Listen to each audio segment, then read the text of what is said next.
Shalom. Shalom. Bapak Ibu Jemaat silakan untuk maju ke depan supaya kita lebih dekat lagi. Monggo yang di belakang. Ya. Sebelum kita memulai ibadah sore hari ini, saya akan membacakan sangkakala atau kata jemaat. Pengumuman, ucapan terima kasih Gembala dan segenap Majelis GPM mengucapkan selamat beribadah bagi seluruh jemaat dan selamat datang bagi jemaat yang baru pertama kali hadir. Semoga melalui ibadah ini kita semakin disegarkan dan dikuatkan untuk menjadi pelaku firman Tuhan yang setia. Persembahan untuk minggu ini diadakan 2 kali atau 2 kantong, yaitu tuntas dan diakonia. Lalu untuk minggu depan diadakan 2 kali juga untuk kas dan pembangunan. Untuk perayaan Natal bersama yang akan dilaksanakan pada hari Kamis tanggal 16 Januari 2024 akan dirayakan Natal bersama umat Kristen dan Katolik seluruh Sugarur Kamis di Cafe SMA pukul 18. Berikut hal-hal yang perlu diperhatikan. Dalam acara tersebut akan dilayankan misa ekaristi sehingga anak-anak sekolah minggu akan bergabung di ruang Nusantara. Jadi di sebelah kafe selama misa berlangsung dan akan kembali ke kafe SMA setelah misa selesai atau saat acara hiburan. Kemudian anak-anak sekolah minggu membawa alat mewarnai dari rumah untuk kegiatan selama di ruang Nusantara. Jemaat yang hadir dapat masuk gedung SMA, kafe SMA melalui pintu samping kafe. Parkir motor tersedia di parkiran motor SMA dengan densum dan parkir mobil berada di sekitar ayunan lapangan SMA. Untuk jemaat dari SIL, ILP, KM19 dan 1819, TS akan ada bis jemputan yang akan berangkat pukul 16 waktu Indonesia Barat. Ruang rokok ada di area tribun. Selama acara misa, jemaat Kristen tidak menerima hosting. HP untuk diatur pada mode silent dan menjaga ketenangan. Membawa sampah pulang atau meletakkannya pada tempat sampah yang tersedia. Informasi berikutnya, cuti pendeta untuk pendeta Andio akan mengambil cuti tahunan pada 17 Januari sampai dengan 7 Februari 2025. Ucapan ulang tahun, Majelis Jemaat mengucapkan selamat ulang tahun kepada jemaat yang telah berulang tahun dalam minggu ini. Tuhan Yesus memberkati. Lalu jagalah kebersihan gereja dan sekitarnya serta buang sampah di tempat sampah yang telah disediakan. Untuk jadwal kegiatan sepekan, hari Selasa tanggal 14 Januari jam 19.30 ibadah doa syafaat di TS yang akan dipimpin pengkhotbahnya Bapak Pemunjat Liturgus Diakon Yohana, pemusik Bapak Saul. Lalu kemudian Kamis tanggal 16 waktu 18 Natal bersama di Cafe SMA. Untuk pelayanan minggu depan, ibadah hari Minggu tanggal 19 Januari bertemakan penobatan dan harta, Lukas 19 ayat 1 sampai dengan 10. Petugasnya adalah Fatum dan salam oleh Bapak Osman Panjaitan. Kegiatan akan dilaksanakan tanggal 9 jam 9.30. Kemudian imam dan doa syafaat Panatua Daud, liturgos Panatua Mardi, pemusik Bapak Sahab, doa syafaat pendeta Andio, asalnya keluarga Bapak Eki. Lalu untuk yang sore hari pukul 18, foto dan salam serta pembawa firman Diakon Hokman, imam dan doa syafaat Diakon Suroyo, liturgos oleh Diakon Kandus, pemusik Bapak Sis Wanto, dan doa syafaat pendeta Andio, asalnya keluarga Bapak Yosef. Bagi Bapak Ibu yang berkenalan dengan hubungi Komisi Ibadah Ibu Ega atau Ibu Selvi. Untuk sekolah minggu tanggal 19 Januari pelayan firman Ibu Yoko kelas besar dan Ibu Ranti kelas kecil. Untuk kas gereja total minggu lalu adalah 1.803.000 Rp38.000. Demikian sangkakala hari ini. Kita akan memulai ibadah sore hari ini dengan bangkit berdiri. Kita akan katakan kepada Tuhan kita, saat ini adalah saat indah kita berhadapan dengannya, memandang wajah Tuhan kita, Yesus kekasih jiwa.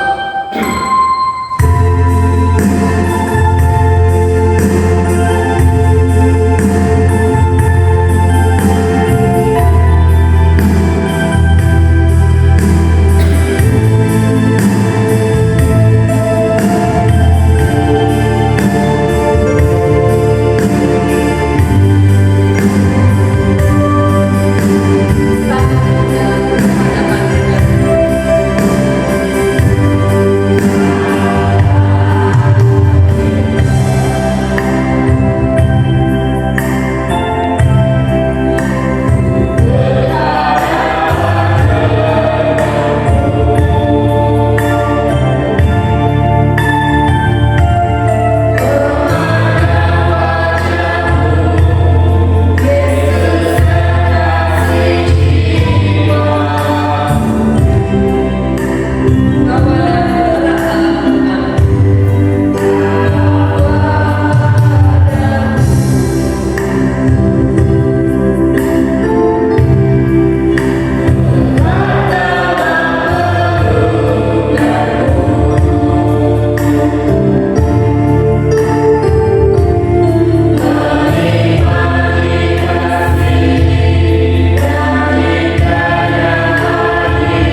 Surga yang mulia, Allah yang begitu baik, Allah yang begitu mengasihi kami mengucap syukur Tuhan pada sore hari ini kami boleh bersama-sama berkumpul untuk beribadah kepada-Mu.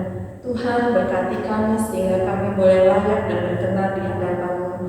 Pimpin kami Tuhan untuk dapat mendengarkan firman Tuhan, menaikkan puji-pujian kami kepada Engkau, dan biarlah setiap jemaat boleh merasakan sukacita yang berasal dari Engkau saja ya Bapa di dalam beribadah kepada-Mu pada malam hari ini.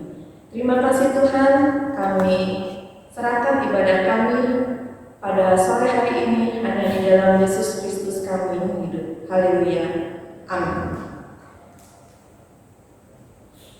Nas pembimbing untuk ibadah sore hari ini terambil dari Mazmur 29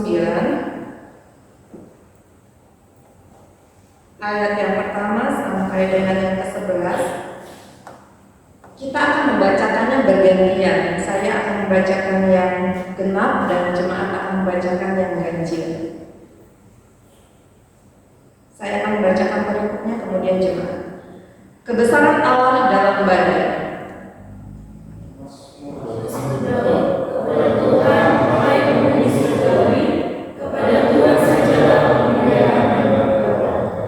Berilah kepada Tuhan kemuliaan namanya. Sujudlah kepada Tuhan dengan berhiaskan kekudusan.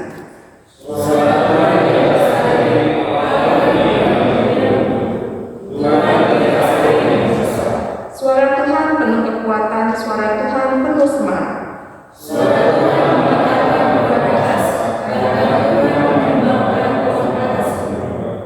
Ia membuat gunung Libanon melompat-lompat seperti anak lembu dan gunung Sirion seperti anak banteng.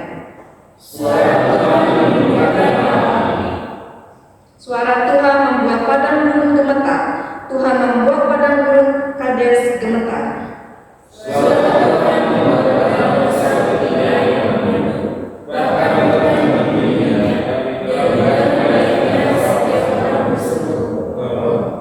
Tuhan bersemayam di atas air bah. Tuhan bersemayam sebagai raja untuk selama-lamanya.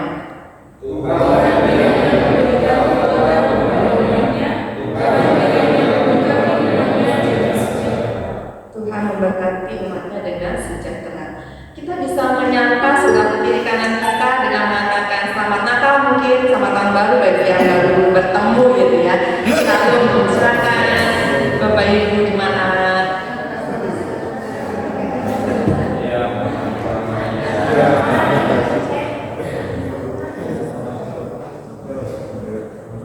Iya.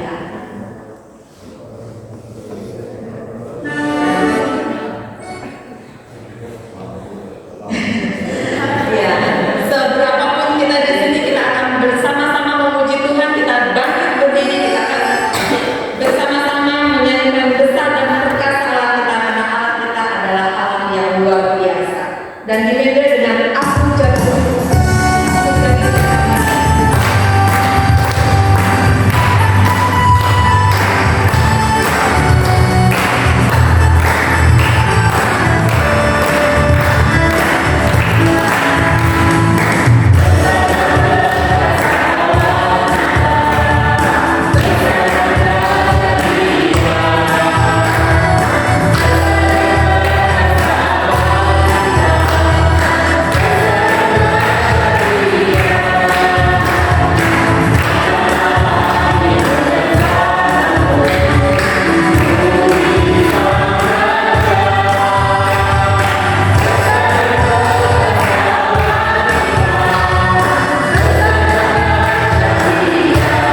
ayat 29 sampai 31.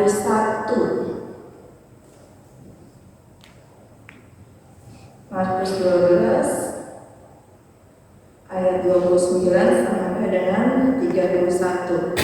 Jawab Yesus, hukum yang terutama ialah, dengarlah hai orang Israel. Tuhan Allah kita, Tuhan itu Esa. Kasihlah Tuhan Allahmu dengan segenap hatimu dan dengan segenap jiwamu dan dengan segenap akal budimu dan dengan segenap kekuatanmu. Dan hukum yang kedua ialah, kasihlah sesama manusia seperti dirimu sendiri. Tidak ada hukum lain yang lebih utama daripada kedua hukum ini. Ya,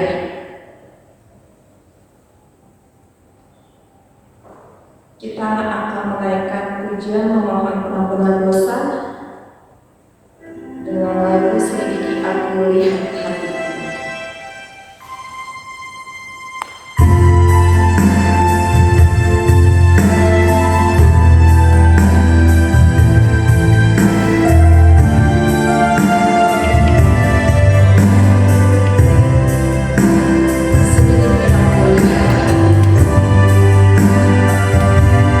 Selidiki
Kita naikkan doa permohonan untuk ampunan dosa kita.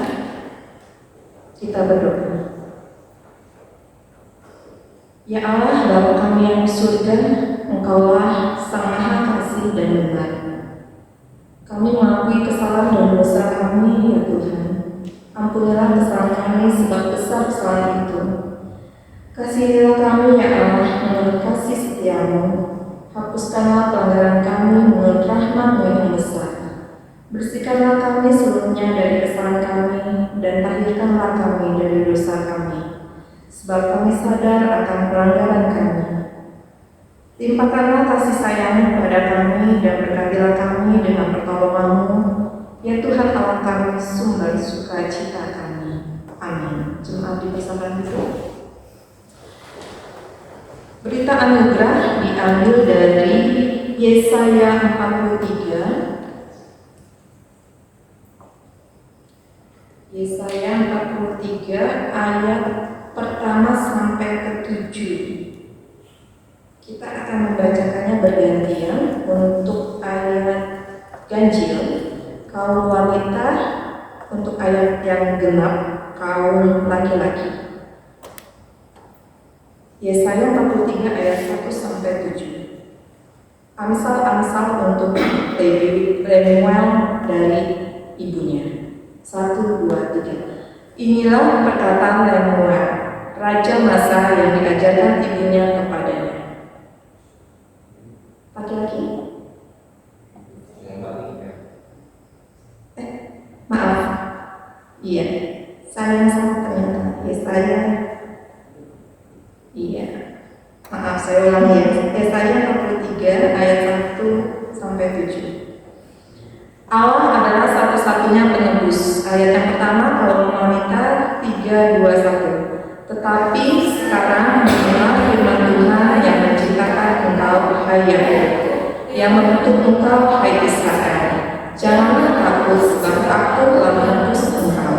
Aku telah memanggil engkau dengan namamu. Engkau ini kepunyaanku.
Ketika rasul-rasul di Yerusalem mendengar bahwa tanah Samaria telah menerima firman Allah, mereka mengutus Petrus dan Yohanes ke situ. Setibanya di situ, kedua rasul itu berdoa supaya orang-orang Samaria itu beroleh Roh Kudus, sebab Roh Kudus belum turun di atas seorang pun di antara mereka, karena mereka hanya dibaptis dalam nama Tuhan Yesus. Kemudian keduanya menumpahkan tangan di atas mereka, lalu mereka menerima Roh Kudus. Baik, kita akan mendengar firman Tuhan. Tema yang diambil hari ini adalah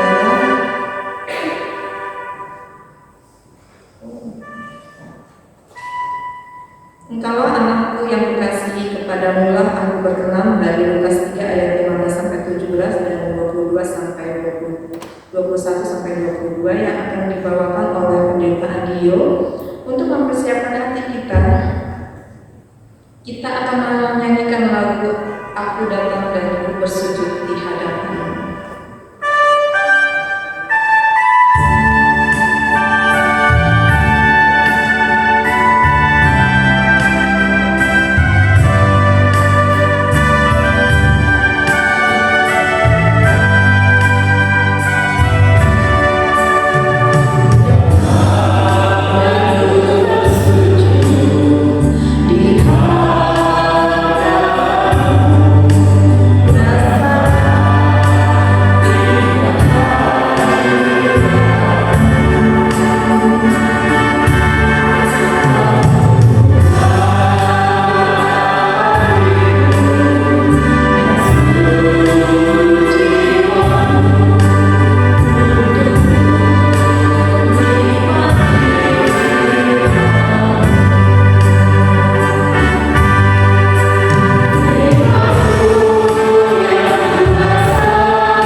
Ya Tuhan, firman kehidupan,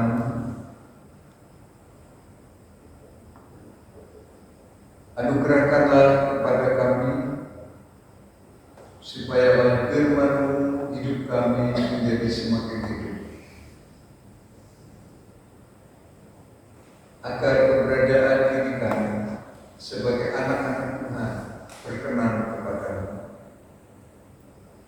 Roh Kudus kiranya menolong kami, memampukan untuk menerjemahkan, menjelantarkan sabda-Mu dalam keseharian kami, agar firman-Mu tidak berhenti di ruang gereja-Mu yang kudus ini, tetapi kami bawa dalam pekerjaan, dalam kehidupan sosial kami, dalam seluruh aspek hidup kami. Firman-Lah, kami siap untuk mendengar. Amin.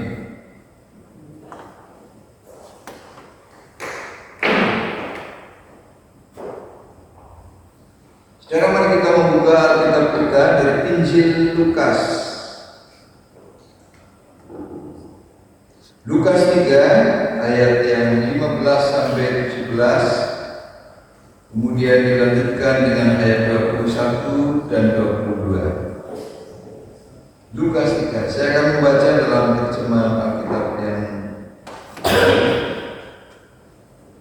namun karena orang banyak sedang menanti-nanti dan semuanya bertanya dalam hati tentang Yohanes, kalau ia adalah Mesias, Yohanes menjawab dan berkata kepada semua orang itu, aku membaptiskanmu dengan air, tetapi Ia yang lebih berkuasa daripada aku akan datang.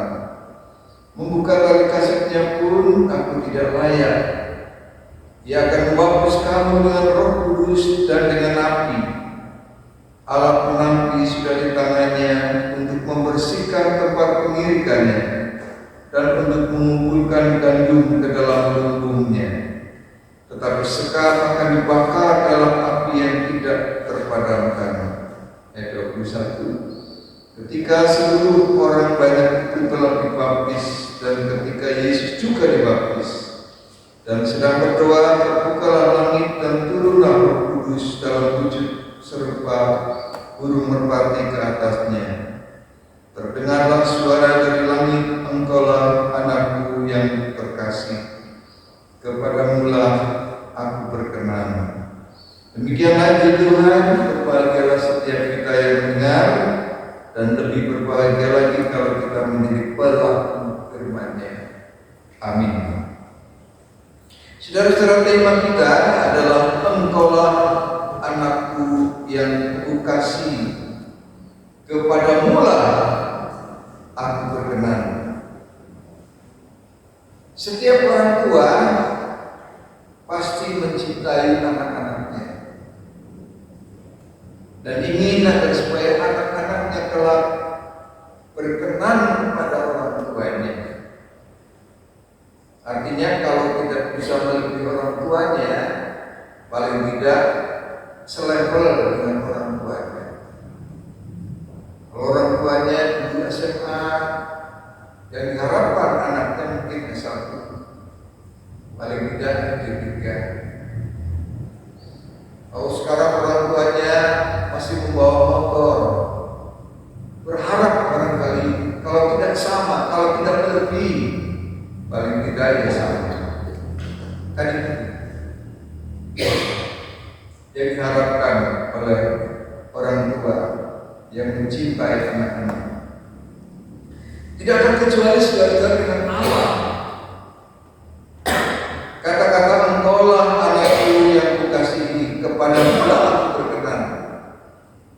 Ini adalah kata-kata Bapa di dalam peristiwa baptisan Yesus oleh Yohanes.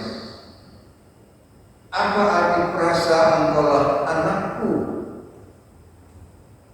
Apakah itu berarti Allah itu punya Bapa itu punya anak?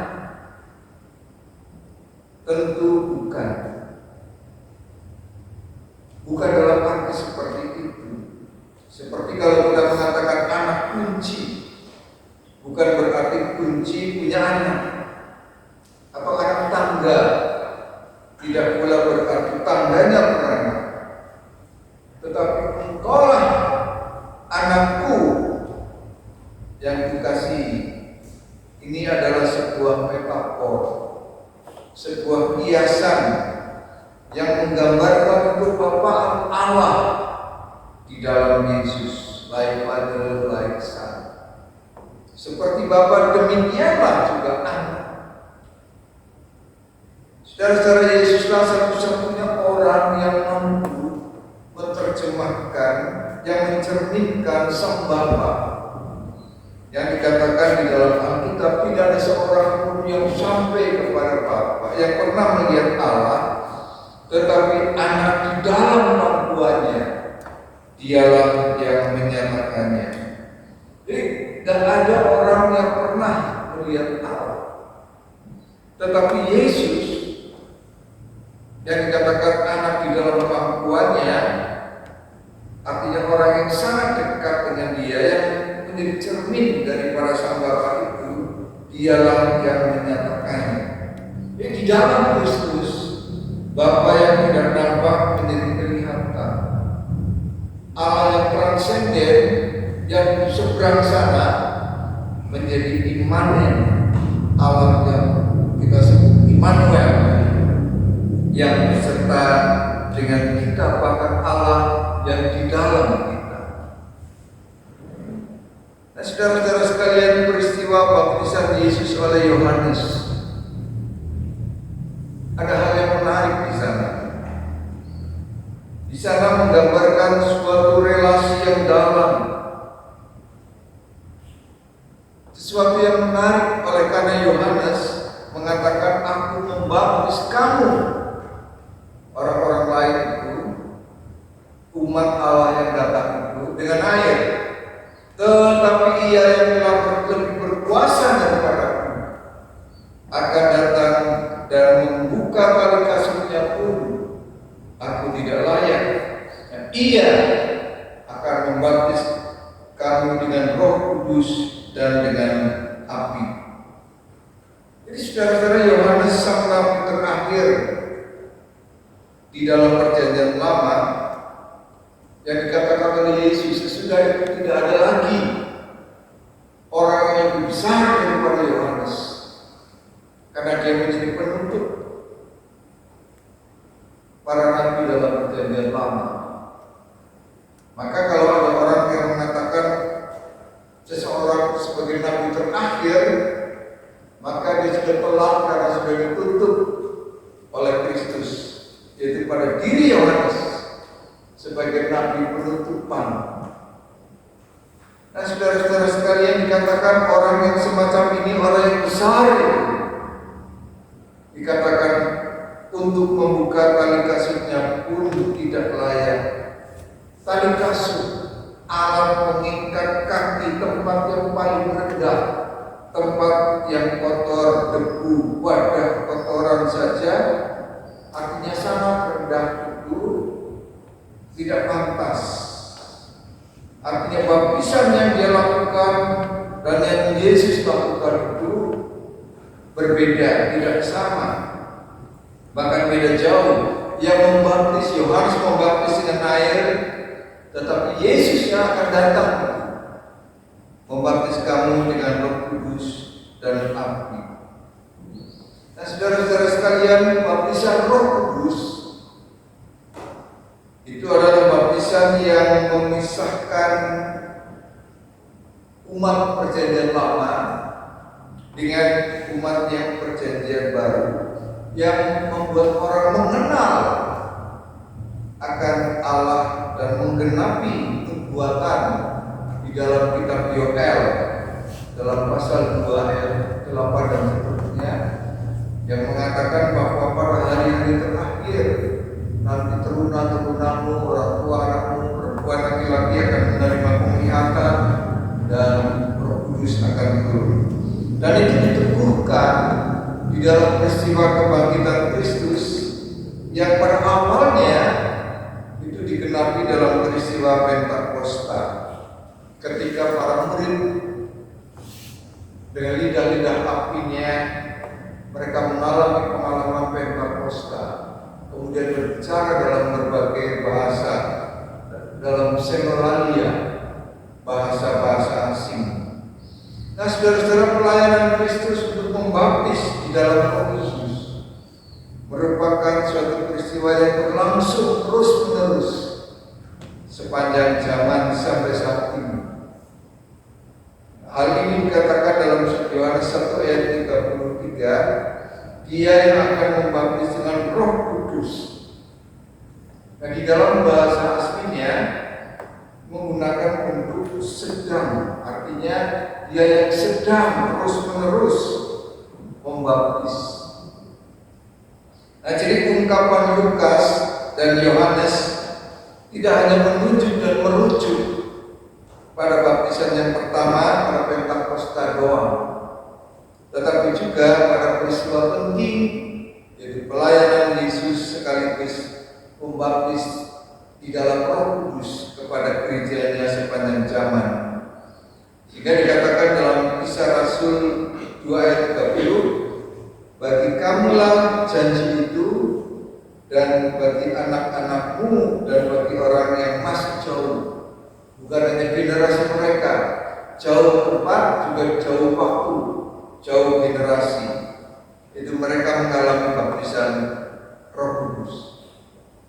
Tetapi yang menarik saudara-saudara, bahwa Yesus yang ditinggikan oleh Yohanes, yang dikatakan untuk membuka tali kasihnya pun dia tidak layak, itu kalau dalam Injil yang paralel yang menyatakan hal yang sama, itu malah meminta agar supaya Yohanes ini membaptis dia demi memenuhi nubuat, supaya genaplah yang dikatakan nas, genaplah yang dibuatkan oleh para nabi. Jadi menarik di sini ada satu hal yang menggambarkan betapa Yohanes itu merendahkan diri, aku tidak layak. Tetapi Yesus juga membuka pintu bagi persahabatan dan membuka ruang untuk dimasuki Yohanes dengan merelakan dirinya dibaptis. Ya, jadi Yohanes yang merasa rendah, yang berada di bawah, yang merasa membuka tali kasutnya pun tidak pantas, malah dilayakkan untuk membaptis Sang Mesias itu. Jadi ada ikatan cinta, ada kedekatan yang kuat antara Yesus dan Yohanes, yang pada akhirnya kedekatan yang kuat dan ikatan cinta yang kuat itu dua-duanya melalui peristiwa itu semuanya memuliakan Sang Bapa. Nah, dengan kerendahan hati Yesus menyambut dan menerima pelayanan Yohanes. Dan oleh karena itulah maka kita mendengar bagaimana suara Sang Bapa, engkaulah anakku yang kukasihi, kepadamu lah aku berkenan. Ini pernyataan surga, pernyataan Allah sendiri tentang siapa Yesus. Jadi di sana identitas Yesus dipertegas di awal pelayanannya, bahwa dia adalah anak, dan itu berarti dia adalah Mesias yang dijanjikan, dan Allah berkenan terhadap hidup Yesus. Bapa berkenan terhadap apa yang dilakukan Yesus sebagai pemenuhan misi Allah, yaitu untuk menyelamatkan dunia tempat kita hidup. Nah, saudara-saudara, sebutan anak itu menyatakan kedekatan relasi yang melekat dan tak terpisahkan. Apa yang dilakukan anak adalah apa yang dikehendaki oleh Bapa, dan maka dari itu Sang Bapa menyatakan bahwa ia berkenan kepadanya. Hidup Yesus, kalau kita ingin melihat Allah seperti apa, maka lihat apa yang dikatakan oleh Yesus, lihat apa yang diperbuat oleh Yesus. Seperti itulah Sang Bapa di dalam cintanya, dengan kuasanya, dan sekehendak dengan surga, dengan Sang Bapa. Jadi saudara-saudara, pada peristiwa ini kita melihat bagaimana Sang Bapa, Sang Anak, dan Roh Kudus menyatu di dalam relasi yang tak terpisahkan, sekaligus membuka ruang masing-masing bergerak dan berkarya bagi dunia yang dikasihinya. Kesatuan itu melebur, tidak terpisahkan, tetapi dapat dibedakan. Sang Bapa berkarya mencipta, Sang Anak berkarya menyelamatkan, Sang Roh Kudus berkarya untuk mengkuduskan, mengajar, memberikan pencerahan kepada kita. Dan orang Kristen, kita semua melalui persekutuan unik dengan Yesus, kita juga diundang masuk di dalam relasi Trinitarian, relasi ketritunggalan. Jadi melalui Kristus kita masuk di dalam persekutuan Bapa, Anak, dan Roh Kudus. Kita menjadi satu bersama-sama di dalam persatuan yang tak terpisahkan, namun sekaligus memberi ruang bagi manusia untuk bertindak dan berkarya dengan tetap berpusat kepada Allah. Dan oleh karena itulah sapaan inilah anakku yang pada awalnya dinyatakan kepada Yesus ini terbuka untuk saudara dan juga untuk saya, bahwa kita telah diangkat menjadi anak-anaknya juga. Allah berkenan mengangkat kita menjadi anaknya, dan ini adalah anugerah, mujizat cinta yang luar biasa kepada kita. Kita yang tidak layak, Yohanes saja mengatakan aku tidak layak, apalagi kita. Tetapi meskipun kita tidak pantas, tidak layak, kemudian dilayakkan oleh Tuhan melalui persekutuan di dalam Bapa, Putra, dan Roh Kudus itu, melalui pengorbanan dan karya keselamatan di dalam Kristus. Masalahnya bagi kita adalah bagaimana kita bisa menjadi anak Allah yang berkenan kepadanya. Jadi bagaimana kita bisa menjadi anak-anak Tuhan yang dikehendaki, dimaui, disukai, cocok dengan rancang bangun Allah sebagaimana maksud dan tujuan penciptaan. Nah, saudara, apa sih sebetulnya maksud dan tujuan penciptaan manusia? Kenapa kita dihadirkan, diciptakan di dalam dunia ini? Ada yang mengatakan supaya kita memuji-muji Allah, karena Allah berada bertakhta di atas puji-pujian umatnya, katanya. Tetapi benarkah? Sebagian benar. Tetapi kebenaran yang utuh pasti bukan hanya sebagian, tetapi harus sepenuh-penuhnya, seutuh-utuhnya.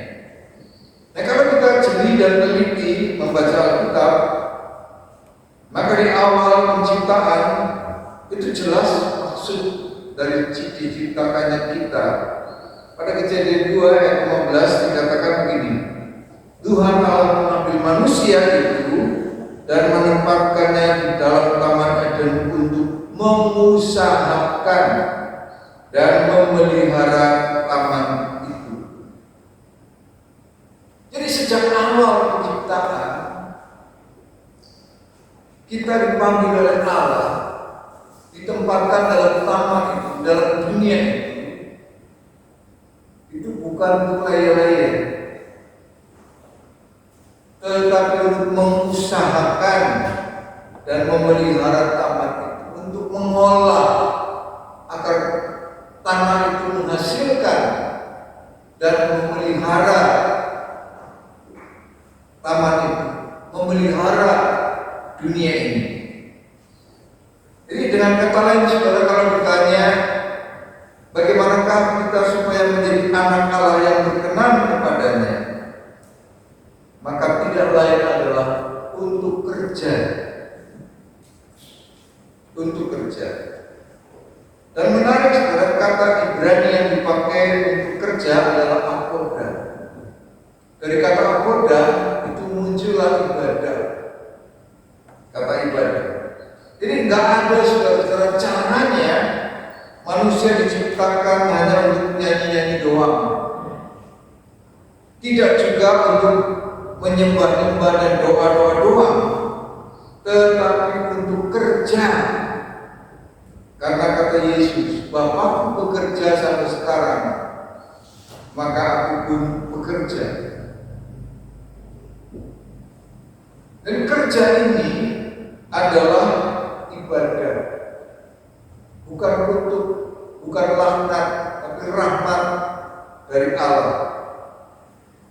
Bukan sesuatu yang rendah dan bukan sesuatu yang duniawi, tetapi sesuatu yang spiritual. Karena Paulus juga pernah mengatakan apapun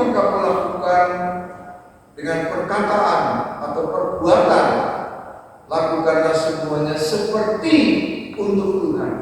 Jadi ada makna teologisnya kerja itu, bukan sekedar makna duniawi, tetapi ada makna imania di dalamnya. Jadi ia bukan sesuatu yang rendah, tetapi hakikat panggilan manusia adalah makhluk yang bekerja. Kita dicipta untuk akoda, yaitu untuk bekerja, dan kerja itu adalah ibadah. Nah, sampai sekarang begitu. Kalau kita lihat saudara-saudara sekalian, Yesus sendiri menjadi orang yang berkenan pada Sang Bapa oleh karena dia bekerja. Dari mulai muncul di hadapan umum sampai kepada mati Bapaknya, maka Yesus menampakkan sebagai pribadi yang aktif bekerja, aktif berkarya bagi kemanusiaan. Mati pun adalah mati sungguh-sungguh, bukan main drakor, cuman sekedar action, tetapi memang dia menjemput maut. Dan setelah itu Yesus bangkit pun dia bekerja. Pada Yohanes pasal 14 ayat 2-3 itu dikatakan, aku pergi ke situ untuk menyediakan tempat bagimu. Dan apabila aku telah menyediakan tempat bagimu, aku akan datang kembali dan membawa kamu ke tempatku, supaya di tempat di mana aku berada, kamu pun berada. Ketika Yesus mau naik ke surga, untuk apa? Sekedar balik sana, duduk ongkang-ongkang di tahta kerajaan surga? Tidak.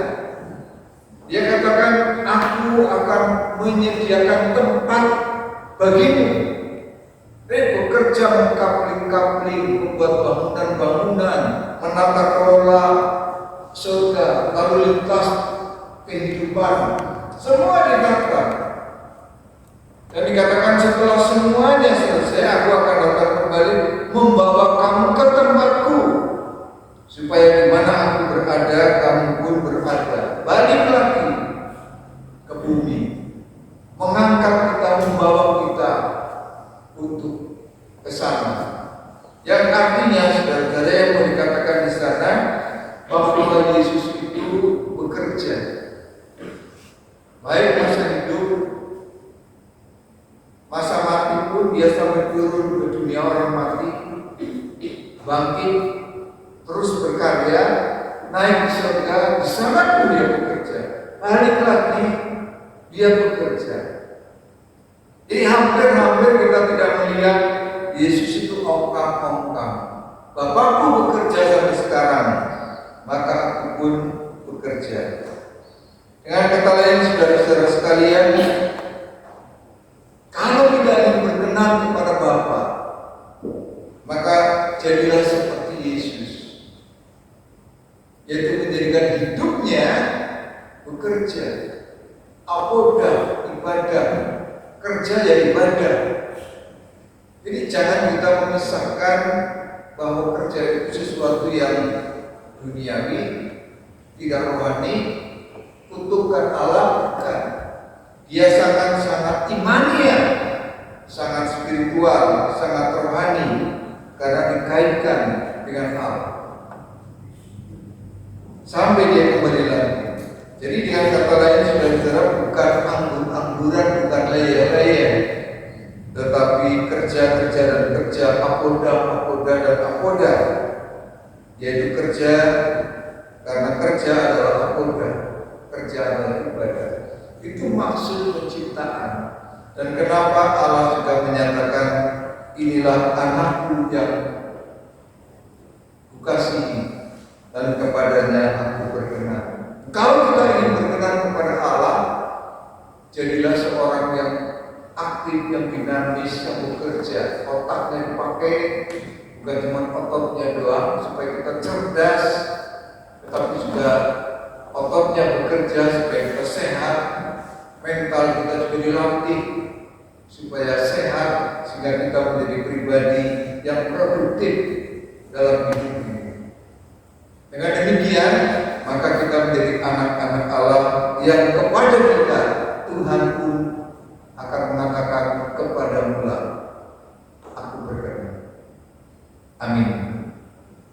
Mari kita berdoa. Bapa Surgawi, terima kasih sabda-Mu. Jadikan kami sebagai anak-anak-Mu seturut dengan kehendak-Mu, melakukan apa yang Tuhan pikirkan, mengikuti kemanapun Yesus melangkah, dan mengerjakan apapun yang diperintahkannya. Di dalam Kristus kami berdoa. Amin.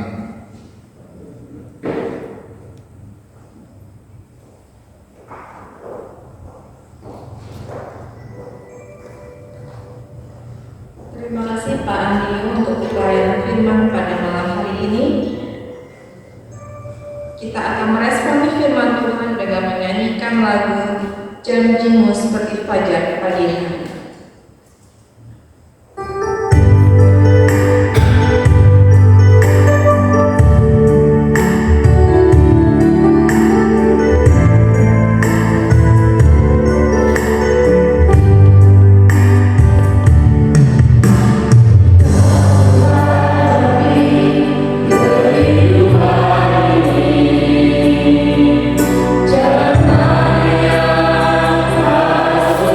Jangan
Yesus dengan demikian, aku percaya pada Allah yang Maha Kuasa, Karya dan bumi, dan pada Yesus Kristus yang telah berkata, yang dikandungkan Roh Kudus, lahir dari Maria, yang meninggal berpengalaman dari Kristus, disalibkan mati dari Tuhan, turun dalam kerajaan maut, pada hari ketiga bangkit dari antara mati, naik surga, bersama Bapa yang Maha Kuasa, dan akan bersama untuk memimpin hidup yang abadi. Aku percaya pada Roh Kudus, Gereja yang Kristen, persaudaraan kudus, pengampunan dosa, bangkitan dari yang tidak. Amin. Silakan duduk kembali. Mari kita menaikkan doa syafaat.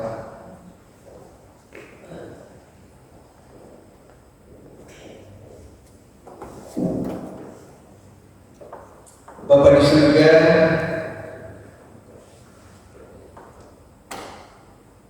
bersama-sama satu hati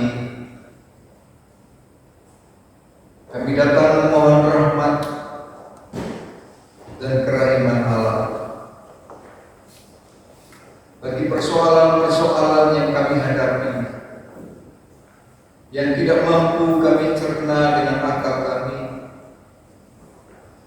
dan tidak cukup kuat kami tanggung dengan pundak kami. Bahkan yang kadang-kadang membuat kaki kami terantuk, lunglai, lemah dan loyo. Karena itu kami datang menghampirimu, memohon belas kasihan Tuhan. Kami berdoa bagi bangsa kami dengan segala dinamika yang ada. Kami mendoakan untuk Bapak Presiden, Wakil Presiden beserta seluruh jajaran kementerian. Kami berdoa untuk semua lembaga legislatif, eksekutif, dan yudikatif. Kami berdoa untuk seluruh angkatan laut, udara, darat, dan juga kepolisian.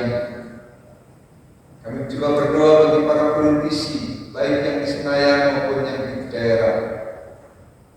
Berkatilah mereka semua agar mampu menata kelola potensi bangsa ini untuk menghadirkan cita-cita para pendiri bangsa, menciptakan masyarakat yang adil dan makmur berdasarkan Pancasila. Kami mohon. Kami juga berdoa bagi perusahaan di tempat kami bekerja, Sugar Group Company,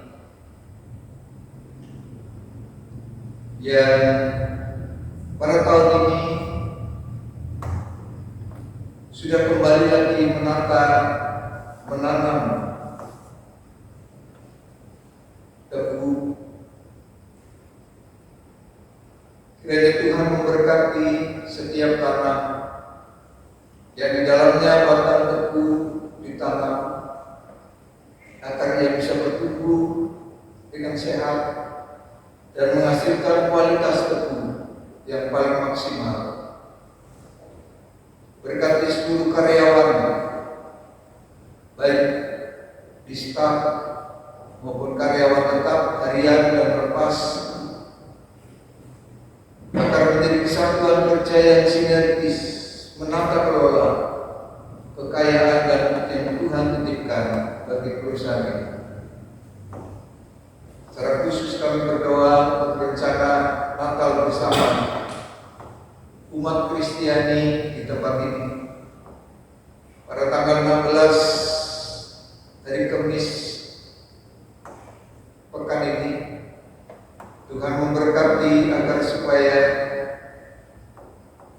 perayaan Natal bersama menghadirkan semangat untuk memulai sesuatu yang baru secara bersama-sama, membangun kebersamaan, membangun pengertian, sehingga di semua sektor, semua aspek, semua bagian kemudian merasakan kebersamaan yang indah. Supaya pada akhirnya kami semua juga melaluinya lebih mendapat berkat yang lebih.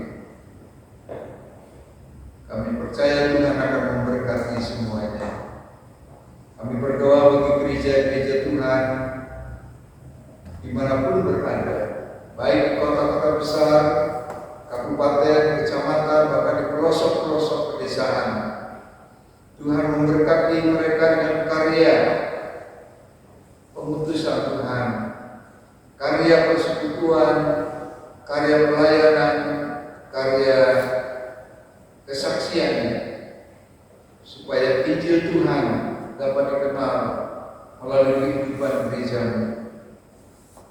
Terima kasih kami berdoa bagi anak-anak kami dari yang paling kecil sampai yang sudah dewasa, mereka yang masih di PAUD maupun yang sudah kuliah bahkan selesai kuliah. Tuhan memberkati setiap anak-anak kami agar bertumbuh bukan hanya secara fisik, tapi juga bertumbuh secara intelektual, bertumbuh secara sosial, dan bertumbuh secara spiritual. Jadi anak-anak Tuhan yang kuat, punya daya juang yang tinggi, punya semangat dan visi yang kuat, agar mereka menjadi anak-anak Tuhan yang berkenan kepada-Mu. Terima kasih Bapak. Kami berdoa untuk majelis jemaat Tuhan dalam persekutuan dan pelayanan yang dipercayakan kepadanya. Kiranya Allah memberkati keluarga, suami dan istri, mereka semua, anak-anak mereka, agar dengan berkat dan pertolongan Allah, para majelis jemaat Tuhan diberi kemampuan, bahkan kelebihan untuk menata layani yang Tuhan percayakan kepada mereka. Berkatilah rumah tangga mereka, berkati juga kehidupan ekonomi mereka, berkati juga relasi mereka, agar semua berjalan dengan baik. Kami mendoakan untuk saudara-saudara kami yang saat ini sedang sakit. Kami berdoa untuk Ibu Widiawati, untuk Ibu Christine Silaban, untuk Ibu Yudiana Sutiem, untuk Bapak Freddy dan Bapak Sucipto. Kami juga berdoa untuk pemulihan Bapak Ibu Iswidodo, Ibu Wawang Juangsi, Ibu Parinem, anak Rafael, Jennifer, Bapak Marutut Silalahi, dan saudara-saudara kami yang tidak bisa kami sebutkan satu persatu. Bapak yang sakit, Engkau limpahi dengan kesembuhan, yang lemah Engkau karuniai dengan kekuatan, yang bimbang Tuhan karuniakan keyakinan dan iman, agar mereka semua berada di dalam anugerah dan berkat Tuhan. Kami juga berdoa untuk setiap kami yang hadir pada sore malam hari ini. Tuhan juga memberkati tiap-tiap keluarga jemaat ini, jemaat yang mengasihi Tuhan, agar pekerjaan mereka memberkati, rumah tangga mereka juga melimpahi dengan rahmat, anak-anak mereka yang masih sekolah, yang sudah bekerja, bahkan yang sudah berkeluarga, Tuhan juga berkati, agar mereka menjadi keluarga-keluarga yang sungguh terberkati oleh Tuhan. Terima kasih Bapak. Kami menyerahkan seluruh doa ini hanya di dalam nama Yesus Kristus, Tuhan yang telah mengajar kami berdoa. Bapa kami yang di surga, dikuduskanlah nama-Mu, datanglah kerajaan-Mu, jadilah kehendak-Mu di bumi seperti di surga. Berilah kami pada hari ini makanan kami yang secukupnya, dan ampunilah kesalahan kami, seperti kami juga mengampuni orang yang bersalah kepada kami. Dan janganlah membawa kami ke dalam pencobaan, tetapi lepaskanlah kami dari yang jahat. Karena Engkau-lah yang punya kerajaan, kuasa, dan kemuliaan sampai selama-lamanya. Amin. Kita akan mempersiapkan persembahan kita buka dari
Kita akan berdoa.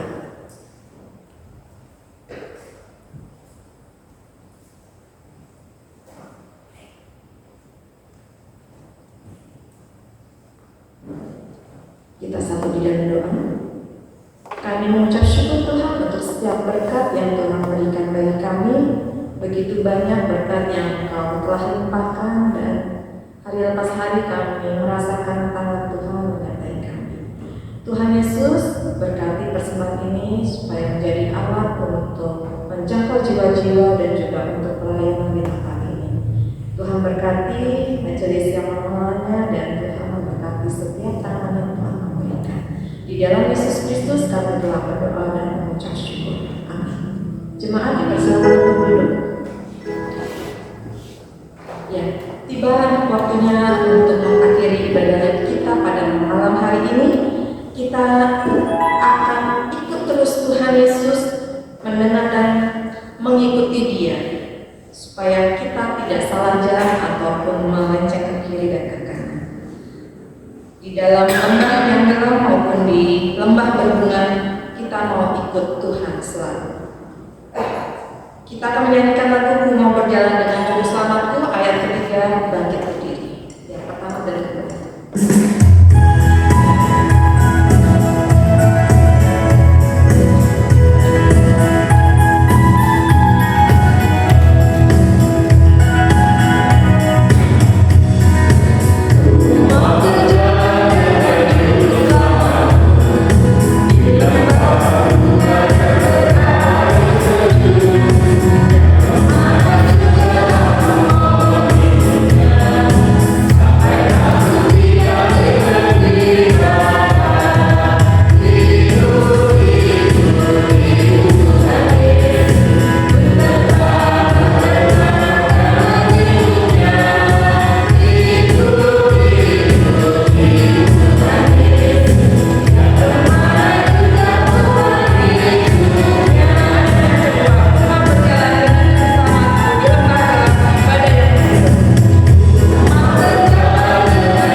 Tuhan menghadapkan wajahnya kepada saudara dan memberi saudara damai sejahtera sekarang sampai selamanya. Dalam nama Bapa, Putra, dan Roh Kudus. Amin.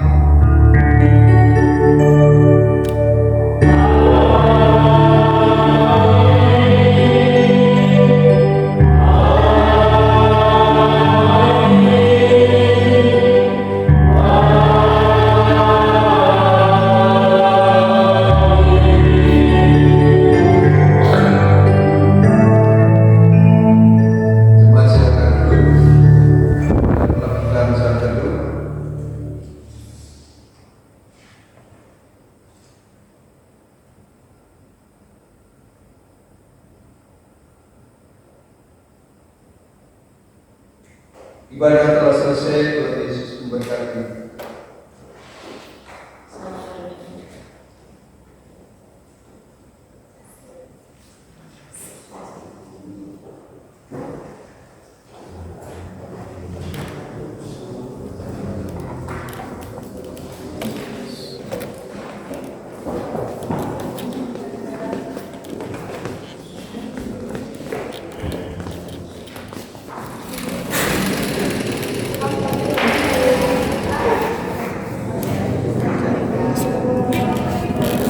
Di luar.